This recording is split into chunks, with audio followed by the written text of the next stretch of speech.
한 달에 한 번 만나뵙고 있습니다. 보수의 거목 오브 거목스 전호책 변호사입니다. 안녕하세요. 안녕하세요. 그런데 예. 왜 말씀이 자꾸 많아지는 것 같습니다. 뭐 거목 오브 거목. 아니 갑자기 보수의 거목하는데 좀 더 띄워드리고 싶어가지고 거목 오브 그건 거목스라고. 그렇고 정말 큰일 났어요. 우리 그 보수 예. 뿐 아니라 우리 국민들이 이 믿음을 가질 수 있는 큰바위 얼굴 같은 사람들이 정치판에서 자꾸 안 보인다. 큰일 났어요. 이게 뭐 조기 대선 말도 나오는데 예. 정말 우리나라를 그 이끌어서 G5 정도로 그리고 남북 통일을 시킬 그런 분들이 없나. 40대 50대 눈을 씻고 봐도 솔직히 잘 보이지가 않습니다.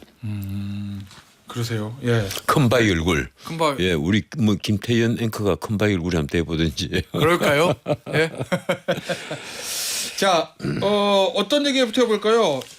오늘 아침 신문 얘기부터 좀 합시다. 오늘 아침 신문 도하신문에 거의 두 개를 빼고 삼성이 다 톱뉴스였잖아요. 뭐 경제지뿐만 아니라 네. 종합지도 이재용 그렇죠. 회장 사진이 뭐 일면에 실렸죠. 잃어버린 10년. 예. 이건 누가 책임질 거냐. 솔직히 내가 오늘 아침 신문을 보면서 그런 생각을 했어요. 삼성그룹도 그런데 예. 보통 사람들이 가령 공권력의 그 부당한 행사에 휘말리게 되면 예. 그 책임 누가 질 거냐. 삼성그룹 같은 대그룹도 예. 그리고 수많은 인재들이 있는 그 그룹도 이게 빠져나오기가 이렇게 힘이 들었단 말이에요. 항소심에서 2,000개가 넘는 정구를 막 밀어넣었잖아요. 지금 검찰. 예, 그래서 공소장 변경까지 했단 말이에요. 그런데 예. 만약에 재판부가 악의를 갖고 있었다면, 예. 악의를 가진 재판부였다면 또 빠져나오지 못했겠죠. 이게 단적으로 이 피해를 삼성그룹이 보는 게 아니에요. 우리 국민들이 엄청나게 보고 있단 말이에요. 우리 국민들이 잘 모를 텐데 예. 반도체 같으면 메모리 반도체를 60% 이상 장악을 하고 있다가 그 절반을 빼앗겨버렸습니다. 지금 삼성이. 예. 이게 리더십을 잃어버렸으니까 그 10년 동안 삼성이 내몰린 결과 삼성전자는 내 솔직한 말로 세계 초일류 기업에서 옛날에는 미국 MIT나 스탠포드를 나와도 삼성그룹이 입사를 하고 싶어 했는데 지금은 이제 이류 기업이 되어버린 거예요. 이류예요? 예. 이류 기업이 됐죠. 예. 이 책임을 누가 질 거냐 이 얘기입니다. 저는 그 우리 공권력의 부당한 행사를 한 사람들 반드시 책임을 물어야 한다는 생각을 해요. 처음부터 이 박영수 특검을 예. 박근혜 특검이 아니라 예. 삼성 특검으로 만들어갔단 말이에요. 그때부터 시작이 된 겁니다. 그건 유죄 나왔잖아요. 글쎄 그게 예. 묵시적 청탁을 한 걸로 해서 뇌물 공여로 몰아간 거 아니에요. 우리가 형법 교과서를 보세요. 그 뇌물죄에서 묵시적 청탁이 어디 있습니까? 엄격한 증명을 요하는 청탁이어야 됩니다. 그런데 예. 그 당시에 묵시적 청탁으로 뇌물죄로 몰아갔고 그리고 최순실과 박근혜 대통령이 경제 공동체라 크는 말도 안 되는 논리를 펴서 예, 근데 그것이 김명수 대법원에서 전원 합의체에서 통했단 말이에요. 근데 어쨌든 3심까지 다 유죄가 나오니까 그 글쎄, 문제를 지금 저는 그 제기하시는 판결을 예. 대한민국 사법부의 오욕의 판결이라고 믿는 사람입니다. 그리고 어떻든 어쨌든 이제 유죄가 나왔어요. 그 1심이. 이후에 1심에서 무죄가 나고 그때 신문사설이 조중동뿐 아니라 심지어 좌파 언론조차도 이제 삼성을 너무 괴롭히지 마라. 이런 사설이 나왔어요. 제가 기억을 합니다. 그런데 검찰은 항소를 했고 그리고 2,000개가 넘는 새로운 증거를 갖다 그 재판부에 냈고 예. 그리고 심지어 공소장 변경까지 했습니다. 어쨌든 변호사님 말씀은 검찰이 너무 칼을 많이 휘두른다 그런 그러면 말씀이신 거죠. 그 수사를 처음에 지휘를 했던 한동훈 검사장, 차장이었죠 그때 3차장이었죠. 그리고 이복현 지금 금감위원장입니까? 책임져야죠. 본인들이 언론에 나와서 내가 이렇게 부당한 수사를 한 건 정말 잘못했다. 예. 하고 꿀한자 비례해야죠. 왜 안 합니까? 수사의 주포는 이복현 현 금감원장인 것을 알고 있습니다. 글쎄 어떻든 수사에 관여했던 수사를 지휘했던 모든 사람들은 예. 내가 이 삼성편을 들어서 하는 얘기가 아니에요. 이게 아까도 말씀드렸지만 공권력의 부당한 행사. 예. 이건 이제 우리가 G7 국가 정도에 이르렀다 이러면 그런 건 없어져야 됩니다. 알겠습니다. 지금 국가 원수를 현직 예. 국가 원수를 지금 구속까지 시켜놓았잖아요. 이건 국격의 문제예요. 예. 내가 보면 정말 우리 그 정치판이 지금 왜 이런지 모르겠어요. 뭔가 하면 예. 힘 가진 사람 입장에서는 반대편이 내란이에요. 예. 쉽게 말하면 이것이 윤석열이 난이냐 예. 아니면 이재명이 난이냐 아니면 오동훈이 난이냐 뒤에 자주 난이 붙는 것은 명확합니다. 예. 난이라는 게 뭐예요? 반란지 아니에요. 예. 알겠습니다. 결국 이거 저 삼성바이오 문제는 2020년에 검찰 수사심의위원회가 이거 불기소 권고했는데 기소했다. 이거 말씀하시는 거잖아요. 이 불기소 예. 공고를 다 했는데도 기소를 하면서 그래 1심에서 예. 그 19개 죄목이 전부 다 무죄가 나왔잖아요. 19개 혐의가. 예. 그런데 2심에 항소를 하면서 2,000개가 넘는 알겠습니다. 2,100 뭐 44개입니까? 정규를 서로 밀어넣었단 말이에요. 지금 저 보도 보니까 당시에 중앙지검장은 이성윤 의원, 그다음에 수사 책임자는 아마 이복현 금감원장. 요렇게 저는 알고 있어요. 예. 예, 그때는 그렇게 됐죠. 예. 처음에 이제 수사를 시작했을 때까지 하면 그 아마 언론에서 책임을 묻자고 하는 사람은 윤석열 현 대통령 그때 뭐 당연히 예. 총수사 지휘라고 최종적으로 결재하신 분 아니에요. 알겠습니다. 그리고 한동훈 차장 그리고 이복현입니다. 이 세 사람은 책임을 져야 돼요. 한동훈 전 대표는 좌천됐을 때 요거. 하여튼 법무위원회 좌천됐을 때요. 제가 알기로는. 예. 수사에 관여할 관원은 없었을 수사 때. 저는 그렇게 알고 있습니다. 수사 지휘를 한 건 사실입니다. 알겠습니다. 정치권 얘기를 좀 해보죠. 반도체 말씀을 하셔서 어제 이제 이재명 대표가 이 반도체 특별법 관련해 가지고 주 52시간 적용 제외에 대해서 수용할 수 있다 얘기를 들어보니 집중적으로 일할 때는 일하게 해줘야 되는 거 아니냐라는 얘기를 들어보니 내가 합리적으로 반박할 말이 없더라는 발언을 어제 제가 정확하게 워딩이 좀 다를 수는 있는데 그런 취지 얘기를 했거든요. 그것도 자 어제 이겁니다. 좀 몰아서 일할 수 있게 해주자. 이걸 왜 안 해주느냐고 하니까 할 말이 없더라고요. 저는 이걸 설득 못하면 사실 저도 그거 왜 안 되지라는 생각이 들거든요. 라고 말을 했습니다. 이거 어떻게 들으셨어요? 이 한동훈 한동훈이 아니라 이재명 대표가 그 흥묘 100만 원까지 내놨지 않습니까? 예. 저는 깜짝 놀랐어요. 이 덩샤오핑, 덩소핑이 그 중국에서 흥묘 100만 원을 낸 것은 주자파, 자기가 주자파인 것을 드러내놓고 그 사실은 관광과 마찬가지입니다. 예. 우리 중국이 나가기 위해서는 이 자본주의도 끌어들여야 된다. 그래서 그때부터 중국을 우리가 시장적 사회주의, 이 마켓 소셜리즘이라고 부른단 말이에요. 그 프랑스가 만든 용어인데 예. 뭐 어떻든 이재명 대표가 느닷없이 지금 늘 집단주의적 정책을 얘기를 하는 분이 갑자기 이게 주 52시간제도 그것도 이제 조건이 붙어요. 뭐 연봉 한 1억 5천 이상 되는 그런 이 높은 연봉을 받는 예. 그런 중요한 일을 하는 사람들에게는 집중해서 일하도록 해주는 것도 괜찮지 않느냐. 예. 그 전에 작년 연말이죠. 작년 11월 달입니까? 금투세 폐지하자. 그때 우리 깜짝 놀랐죠. 야 이게 역시 표가 많은데 그 글로 기울구나 이렇게 생각을 했는데 그 다음에도 이 가상자산 과세 유예를 한다. 그것도 이재명 대표가 결정을 한 겁니다. 네. 이 민주당이 결정한 것은 민주당은 일극 체제니까 다 이재명 대표가 결정을 한 거예요. 그리고 이제 와서는 이제 기본소득 뭐 이런 거 폐지하겠다. 예. 저는 정말 깜짝 놀랐어요.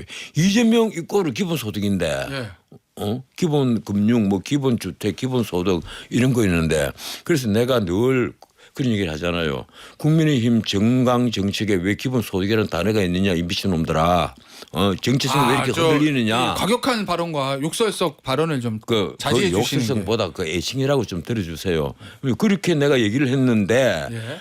이제 막상 진짜 그 주인공인 이재명 대표가 뭐 기본소득 안 하지 뭐.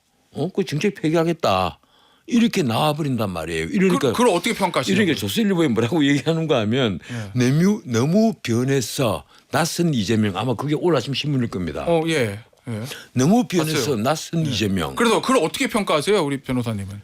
왜냐하면 이재명 대표 그 발언들의 결과 자체는 제가 보수 진영에서 항상 얘기했던 거잖아요. 제가 그 한 말씀만 드리죠. 예. 이재명 대표는 좌도 우도 공부가 제대로 안 돼가 있다는 것을 단적으로 드러낸 것밖에 안 됩니다. 그래요? 자신이 공부를 제대로 해서 자신이 상표로 만든 정책이었다면 예. 가령 기본소득, 기본금융, 뭐 기본주택 같은 것이 저는 그게 터무니없는 정책이라고 생각합니다만 예. 만약에 그렇다면 어허. 그걸 끝까지 밀고 나가겠죠. 어허. 그리고 가령 그럼 우리가 예, 반도체에서 52시간제 이건 사실은 노동계하고 민주당이 예. 과거에는 짝짝꿍이 돼서 52시간제는 무조건 어떤 경우도 못 고친다 이랬던 거 아니에요. 예. 그래서 이분도 그렇게 밀고 가는데 지금 전 세계에서 반도체를 두고 특히 트럼프 그 정권이 들어서고 난 다음에는 전 세계 다시 무역 전쟁, 경제 전쟁이 벌어지고 예. 있단 말이에요. 그리고 이 반도체가 잘못하면 우리나라가 망할 판이니까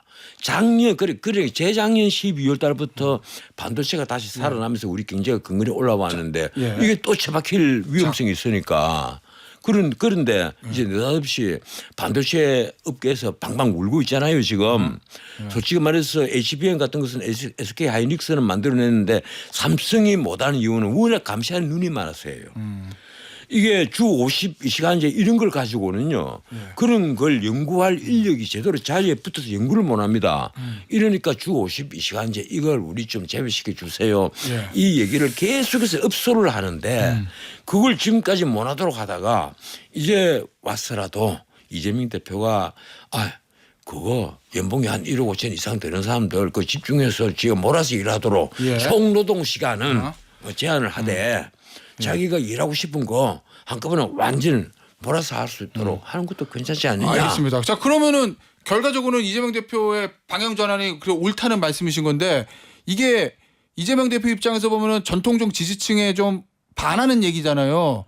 결국 어떻게 할 거로 보세요? 이 민주당으로서는 그 이제 가보지 않은 길을 가는 건데 예. 결국은요 민주당이든 그렇게 할 거다 아니면 못 할 거다. 할 수밖에 없겠죠. 할 수밖에 없습니다.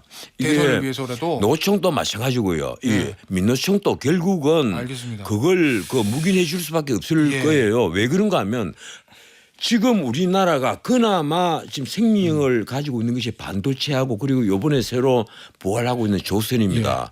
반도체 조선 중에 반도체가 무너져 버리면 어떻게 되겠어요? 알겠어요. 알겠습니다, 대표님. 자, 그런데 지금 어제자 조선일보 사설을 보니까 이런 내용이 있어요, 변호사님. 이재명 대표는 우클릭하면서 중도 확장하는데 국민의힘은 아직도 윤석열 대통령 그늘에서 벗어나지 못하고 있다. 이런. 그래서 이게 이권 대표들이 권영세, 권성동 예, 두 사람이 투권. 두 사람이 이제 서울구치소에 가면 예. 우리 중도층이 어떻게 되겠느냐, 이 중도층이 어떻게 되겠냐고 제목을 뽑았잖아요, 조선일보가. 예. 그 조선일보가 마치 우리나라 여론을 좌지우지하듯이 그런 제목을 뽑은 것 자체에 저는 깜짝 놀랐습니다. 왜들 이러느냐? 요새 조중동의 그 사설 제목, 사내 칼럼들 제목 보면요. 어떨 때는 몸에 소름이 돋을 때가 있어요. 그래요? 우리나라가 왜 이렇게 한꺼번에 무너졌느냐. 무슨 말인가 하면요. 예. 지금 민주당이 지금 왜 이쪽을 보고 내란이라고 그러겠어요. 윤석열 쪽을 보고 내란이라고 하겠어요. 한쪽은 의원 22대 국회의원 선거를 했는데 한쪽은 지역구에서 90석밖에 못 얻었고 예. 한쪽은 무려 161석을 얻었습니다. 예. 71석 차이가 났거든요. 그런데 득표는 얼마 차이가 난지 알아요? 득표는 불과 3.9%포인트. 예. 불과 3.9%포인트 차이인데 의석수가 71석이 났단 말이에요. 자. 그 71석이 지금 네. 이렇게 그 다수의 폭정을 범하고 있는 거예요. 변호사님. 그래서 어제 말씀하셨으니까 권영세 비대위원장, 권성동 원내대표, 나경원 의원이 대통령 면회 갔다 왔잖아요. 그건 어떻게 평가하세요? 본인들은 그거 이제 어떻게 평가해요? 개인적인 자료가 가야 되죠. 갔다. 그럼 안 갈 겁니까? 가령 국민의힘에서 배출한 대통령이잖아요. 예. 그래서 흔히들 뭐 1번 당원이다, 1호 당원이다 이런 표현을 많이 쓰지 1호 당원이라고 않습니까? 하죠. 예, 많이 쓰지 않습니까? 예. 그러면 당연히 당 대표든 원내대표든 예. 혹은 당 중진이든 가서 그 위로도 해주고 그리고 또 하실 말씀이 뭐가 있는지 예. 그것도 체크를 한번 해본다라든지 해야 되겠죠. 아직까지는 현직 대통령이에요. 현직 예. 국가원수란 말이에요. 예.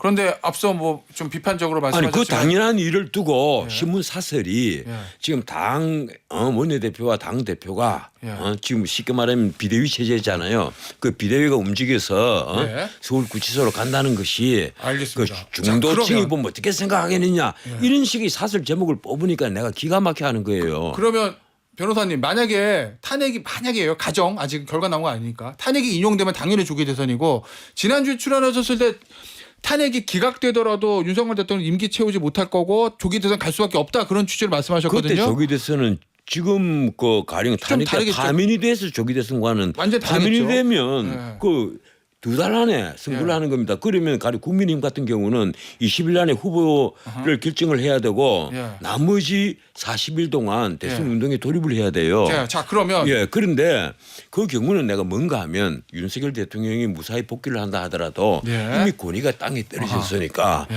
본인이 어차피 중심이 돼서 국민이 원하는 방향으로 개헌을 추진하고 예. 그래서 임기를 가령 1년이든 1년 반이든 반납을 하는 식으로 해서 그 이른바 이 조기 대선을 해서 그러면 예. 이렇게 탄핵이 인용돼서 조기 대선하면 만약에 예. 윤석열 대통령하고 관계 설정 어떻게 해야 돼요 국민의힘은? 안고 가야 돼요? 그걸 끌어내야 돼요? 꼭 수학적으로 얘기를 해야 됩니까? 1 더하기 1은 뭐 2다 이런 식으로 얘기를 해야 됩니까? 그렇지 아니, 않죠. 뭐 이재명 대표가 가령 물을 거 아니에요, 저는요. 후보들한테. 저는 이렇게 생각합니다. 어느 쪽이든 만약에 그 개헌이 어느 쪽으로 일어나든 개헌이 되고 새로운 그 정치 지형이 만들어진다 그러면 당연히 다 핵분열이 벌어져서 예. 그 정당들도 다시 만들어지지 않겠느냐 저는 그렇게 봐요. 보수 정당도 정치성을 새로 예. 찾는 새로운 정당이 건설될 거고 예. 그리고 우리나라 진보 정권도 유사 좌파가 아니라 진짜 좌파들 진짜 좌파들이 그 가령 서구의 사회주의 정당, 집단주의 정당 같은 그런 정당들이 예컨대 영국 노동당 같은 게 롤 모델이 되겠죠. 예. 그런 정당들이 등장을 하면 우리가 한 단계 더 발전한 선진 민주정이 되겠죠. 변호사님 예. 여당이 보수 진영이 정권 재창출이 가능합니까? 저는 가능하다고 봐요. 그래요? 뭐 예. 꼭 굳이 정권 재창출이라고 하면 이 상태로 그대로 선거를 하는 것처럼 말씀을 하시는 건데 근데 판을 다시 짜야 된다 저는- 이런 말씀이시군요. 저는 어차피 만약에 윤석열 대통령이 복귀를 한다면 어차피 판은 새로 짜질 것이다. 만약에 복귀 못하고 조기 대선하면요? 그렇게 되면 또 혼란기가 또 계속되는 거죠. 그러면 한번 생각해 보세요. 그러더라도 지금 정권 이 상태에서 그 조기 대선이 두 달 안에 이루어지지 않습니까? 그 네. 윤 대통령이 파면이 됐다. 그 조기 대선이 두 달 안에 이루어진다. 그러면 저쪽 민주당은 예. 아마도 이재명 대표가 후보가 될 것인데. 예. 당 대표에서 사퇴를 고정하겠죠. 그리고 후보가 될 것인데 그런데 그분은 그럼 괜찮습니까? 그분은 당장 공직선거법 이게 3월 중순일지 늦어도 아마 4월 초일 거예요. 예. 그럼 이제 선고가 되면 공직선거법에서 징역 1년에 집행유예 2년 예. 그것보다 형이 가중되었으면 가중되지 그것보다 감해질 가능성은 거의 없다고 봐요. 알겠습니다. 자 그러면 이재명 대표의 문제도 말씀해 주셨는데 지금 야권의 임종석 전 실장하고 김경수 전 지사가 목소리를 좀 많이 내고 있거든요. 뭔가 친명계하고 비명계가 일합을 겨룰 수도 있다. 지금- 조기 대선이 있으면 후보 자리를 놓고 이렇게 보세요. 예, 지금 국민의힘도 예. 그 가령 플랜 B가 조금 없는 것처럼 보인다. 뭔가 하면 명태균이가 전부 다 오물을 다 끼얹어 놓았잖아요. 앞서 박범계 의원도 그렇게 얘기하고 있어요. 그 오물을 다 끼얹어 놓았기 때문에 플랜 B에 문제가 있다. 뭐 이런 얘기가 나오는데 민주당이야말로 플랜 B가 전혀 없습니다. 왜 그런지 아십니까? 왜요? 일국 체제로 해서 비명 행사 시켜버렸잖아요. 자기에게 반대하는 사람은 다 없애버렸고 짐이 곧 당이다. 뭐 이런 식이에요. 짐이 곧 국가다가 아니라 야. 내가 곧 당이다. 쉽게 말하면 민주당 이꼬르 이재명이란 말이에요. 예. 이런 판에 이재명이 만약에 사라진다면 플랜 B가 없죠. 알겠습니다. 플랜 B가 없다는 말은 뭘 의미하는가 하면요. 플랜 B가 사라지는 순간에 당은 해체가 됩니다. 그렇지 않아도 민주당은 플랜 B가 사라지면 434억이라는 대순 자금을 선관위에 반환을 해야 돼요. 민주당 재산이 500억 되겠어요. 예. 나는 잘 안 될 거라고 보는데. 자 그러면은 예. 만약에 이것도 역시 가정 이재명 대표가 선거법 2심이 유죄가 나와서 좀 어려워졌다. 그럼 대안이 만약이 누가 아니에요. 있어요? 그건 만약이 아니에요. 지금은요. 근데 아직 일어나지 않은 아니 이 얘기는 합시다. 예. 가령 선거법에 있어서 유죄 판단을 받은 것이 백인동의 토지 용도 상향을 4단계 한 게 그게 국토부 협박 때문이었다는 게 협의사에서 발표가 된 거 아니에요. 그런데 거기에 대해서는 김민섭이라는 예. 예, 브로커가 로비스트가 예. 이미 알선 수재죄로 대법원에서 확정 판결을 받아버렸잖아요. 자, 알겠습니다. 그러면 이 사실관계를 바뀌지 않아요. 예. 근데 무슨 그 뭐 만약에 자꾸 이렇게 얘기를 합니까 앵커가? 예. 아니 저 이재명 대표도 그렇고 윤석열 대통령도 그렇고 아직 저 재판이 진행 중이고 결과가 안 나왔으니까 또 그런데요. 균형 잡힌 시사 김태현의 정치쇼. 아니, 늘 변호사님. 진실은 하나입니다. 예. 진실이 여러 가지가 아니에요. 예. 그리고 그 진실은 바뀌지 않습니다. 자 그러면 예. 야권에 대안이 있다고 하면 누굴 주목하십니까? 저요? 예. 저는 야권에 관심이 없습니다. 그러세요? 별로 관심을 가질 만한 분이 전혀 없어요. 그래요. 예. 예, 다만 예. 글쎄요, 오히려 나는 이 과거의 인사들, 좀 흘러간 인사들 중에 야권에는 제가 성함을 안 밝히게 해요. 에이 그래도요. 그런 분들은 오히려 그 공부가 돼가 있고 인품도 넉넉한 분들이 많이 있었는데 어떻게 요사이 지금 특히 비명 행사를 해버리고 나서 남은 분들 있잖아요. 정말 내가 추천해 줄 만한 분이 없어요. 오늘 오다가 내 라디오 방송을 들었거든요. 네. 라디오 방송 들었는데 전부 다 민주당 인사들이 나와서 뭐 얘기를 하는데 그중에는 고검장 출신도 있고 뭐 이런데 내가 깜짝 놀랐어요. 야 어떻게 마이크에 대고 저런 식의 거짓말들을 하느냐. 야. 진실은 하나인데 알겠습니다. 엉뚱한 얘기를 한단 말이에요. 네. 알겠습니다. 한 2분 정도 남았는데 변호사님 마지막으로 헌법재판소 얘기해 볼게요. 여당이 이 헌재 편향성을 좀 주장하고 있는데 요게 생각을 해보세요. 자기 남편이 자기 남편이 윤석열 끌어내려야 된다고 쫓아다니는데 한 입을 뜯고 자른 아내가 헌법재판관에서 지금 윤석열을 파면하느냐 파면하지 않느냐 그걸 결정하는 재판관이란 말이에요. 그럼 당연히 회피해야죠. 왜 우리가 법조인이 자꾸 이런 말을 합니까? 부끄럽지 않아요? 양심을 어디다 두고 다니는 거예요. 다 회피하면 그것뿐입니까? 아니 우리 법 연구회라는 것은 예. 극소수의 이념성 판사 스쿨이에요. 왜 그 출신들이 지금 헌법재판소를 장악을 하고 있는 거예요. 난 정말 이해를 못하겠어요. 거기다가 자기 동생이 이번에는 열심히 쫓아다닌다. 그리고 심지어 국회 탄핵 소추단에 있는 김모 변호사와 같은 법무부인이었다. 우리 그걸 어떻게 봐야 돼요? 예. 나는 이 정도 되면요. 옛날 같으면 옛날 법관들은 우리 선배들은 다 스스로 회피를 했습니다. 뭐 기피 신청 넣을 필요도 없이 다 스스로 회피를 다 하는데 회피하면 진행이 안 되잖아요. 심판이. 헌법재판관들을 그래서 잘못 뽑았다는 거죠. 말이 안 되는 거잖아요. 자기 남편이에요. 딴 사람도 아니에요. 예. 남편이 윤석열 탄핵을 시켜야 된다. 끌어내려야 된다고 열심히 쫓아다니는데 그 아내가 헌법재판관을 해서 윤석열 파면해야 되나 안 해야 되나 이걸 결정을 하고 있다. 우리가 그걸 어떻게 봐야 됩니까? 그런데 예. 이게 법리에 따라서 판단하니까 우리는 그 회피 사유가 아니라고 봅니다. 이런 식의 말을 한다. 도대체 양심을 어디다 두고 다니는 거예요? 알겠습니다. 변호사님 여기서 마무리하도록 하겠습니다. 보수의 거목, 거목 오브 거목스 전원책 변호사였습니다. 감사합니다. 예, 고맙습니다.